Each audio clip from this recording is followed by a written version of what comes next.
بسم الله الرحمن الرحيم والصلاة والسلام على أشرف المرسلين. Salam alaikum, bonjour tout le monde. Aujourd'hui, on va voir ensemble la vidéo numéro 2, toujours sur le module théorie de signal. Nous sommes arrivés à la classification selon les caractéristiques fréquentielles.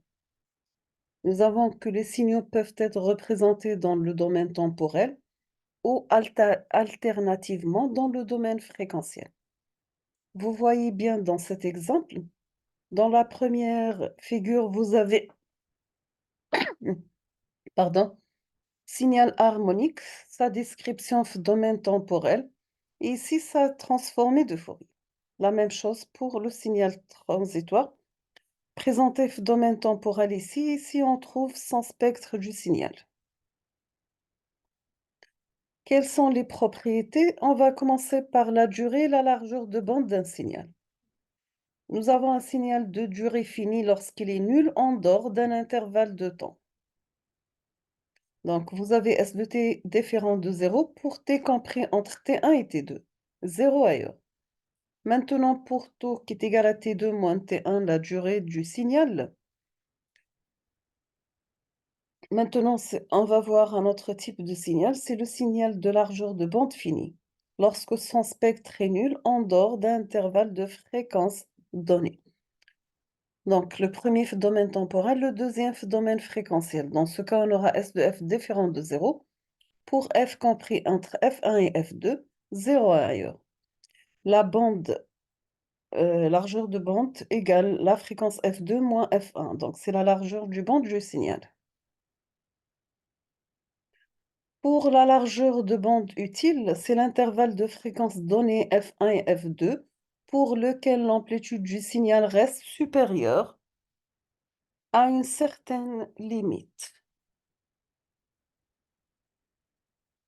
Donc, vous avez f1 et f2. Ce sont les fréquences de coupure. F0, c'est la fréquence centrale en moyenne. La bande égale à F2 moins F1, c'est la largeur de bande du signal. Comme titre d'exemple, nous avons la bande passante à moins 3 décibels. C'est un intervalle de fréquence pour lequel l'amplitude du signal reste supérieure à son amplitude maximale, donc divisé par racine de 2.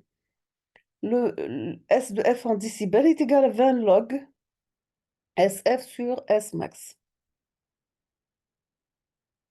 Maintenant, on va voir un autre type de classification, c'est la classification selon les caractéristiques fréquentielles.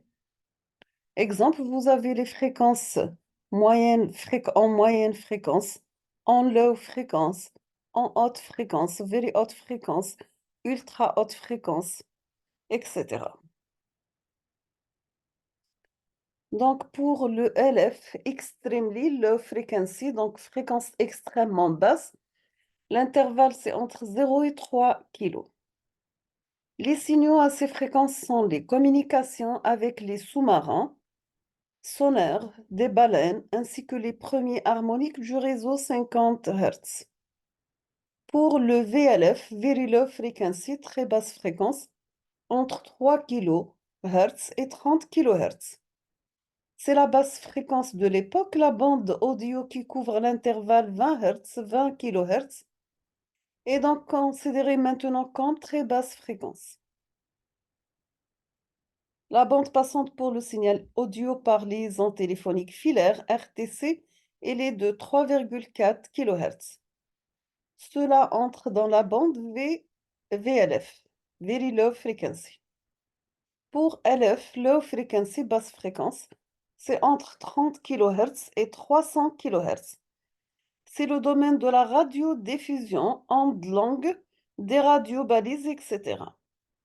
Pour MF, Medium Frequency, moyenne fréquence, entre 300 kg et 3 mégas, domaine de la radiodiffusion, ondes moyennes, signaux météo, etc.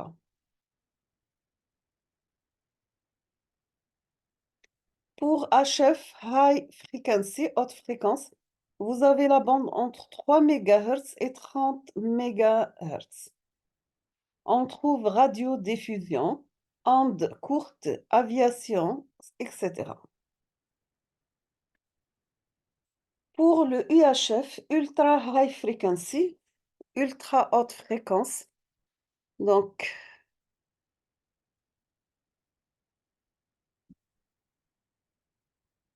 de 300 mégas à 3 gigas. Les émetteurs-récepteurs radio modem entre 300 433 MHz, 869 MHz. Les fours à micro-ondes, les téléphones portables GSM, la bande entre 0,9 GHz, 1,8 GHz. Les liaisons Zigbee entre 868 mégas et 915 mégas et 2,4 GHz. Liaison Bluetooth 2,4 GHz. Liaison Wi-Fi 2,4 GHz. Liaison satellitaire, radar sont tous en ultra haute fréquence. Pour le SHF, Super High Frequency, super haute fréquence, donc de 3 GHz à 30 GHz. Pour certains liaisons Zigbee de 5 GHz, le Wi-Fi 5 GHz, les radars contrôlant la vitesse des véhicules émettent vers 11 GHz. Certaines liaisons hertziennes en Mach 256 sont dans la bande 6,4 à 7,1 GHz.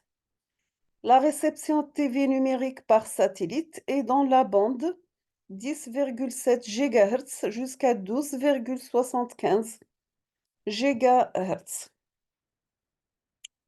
L'électronique intégrée dans la tête de parabole est constituée d'un amplificateur faible bruit et d'un oscillateur local à 9,75 GHz ou 10,6 GHz.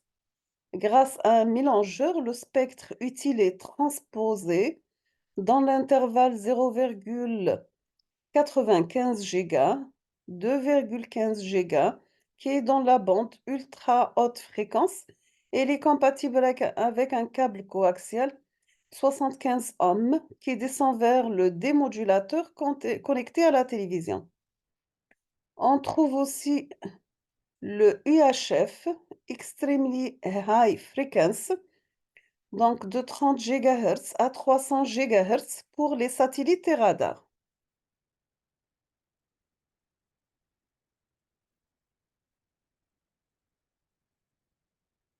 On passe maintenant aux caractéristiques morphologiques. On distingue deux types de signaux. On commence par les signaux analogiques. Ils sont représentés par une fonction continue S de t de la variable continue t. Par exemple, S égale à S de t. Le signal est ainsi formé par le système de mesure. Donc, vous voyez bien ici un signal analogique, l'amplitude en fonction du temps. On passe aux signaux discrets. Ils sont échantillonnés à des intervalles de temps discrets. Donc, t égale à nTE.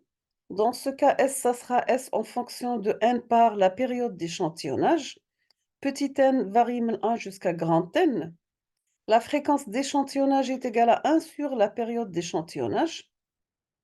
Voici un exemple d'un signal échantillonné. Pour les signaux discrets quantifiés à amplitude discrète, dans ce cas, vous aurez S égale SQ de T, Q égale 2 à la puissance M, sachant que M, c'est le nombre de bits. Donc, vous voyez bien dans cette figure un signal quantifié. Toujours avec les signaux discrets, maintenant, on va voir numériser. Ils sont quantifiés et échantillonnés, donc S égale à SQ de NTE. Petit n varie de 1 jusqu'à grand N. Q égale à 2 à la puissance N. Sachant que grand N, c'est le nombre d'échantillons. Petit m, c'est le nombre de bits. Donc, on voit bien dans cette figure les 4 signaux. Le signal analogique, un signal échantillonné, un signal quantifié et un signal numérisé.